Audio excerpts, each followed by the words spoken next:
Friends, welcome to my channel. Good morning. నేను నిన్న కోటప్పకొండ టెంపుల్కి వెళ్ళాను కదా, దారిలో వచ్చేటప్పుడు దొండకాయలు కాకరకాయలు కనిపిస్తే తీసుకున్నాను. దొండకాయలు చూడండి ఫ్రెండ్స్ ఎంత బాగున్నాయో, చాలా బాగున్నాయి కదండి. ఇవి నాటువండి. అలాగే కాకరకాయలు అయితే ఇక చెప్పక్కర్లేదండి, చిన్న చిన్న కాకరకాయలు నాకైతే బాగా నచ్చాయి. కాకరకాయ ఫ్రై చేద్దామని కాకరకాయల్ని చిన్న చిన్న ముక్కలుగా కోసి పెట్టుకున్నాను.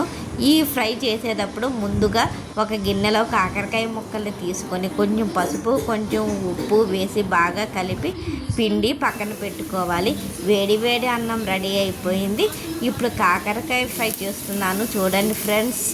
ఇంకా ముద్దపప్పు కూడా చేస్తున్నాను. నాకు మా బాబుకి ముద్దపప్పు అంటే చాలా చాలా ఇష్టము. రోజు ఒక జావ కాస్తానని చెప్పాను కదా, ఈరోజు అయితే నేను బార్లీ జావ కాస్తున్నాను. ఇక టిఫిన్ విషయానికి వస్తే ఇడ్లీ అండి. ఇక చట్నీ అంటారా, నిన్న దోసకాయ చట్నీ చేశాను, అదే ఉంటే కానిచ్చేస్తాను, తప్పదు కదా ఫ్రెండ్స్. ఆకలిస్తున్నప్పుడు కాకరకాయ ఫ్రై రెడీ అయిపోయింది, ముద్దపప్పు కూడా రెడీ అయిపోయింది. మీరేం చేశారో నాకు కామెంట్ చేయండి. నా వీడియో కనుక నచ్చినట్లయితే ఒక లైక్, కామెంట్, షేర్, సబ్స్క్రైబ్.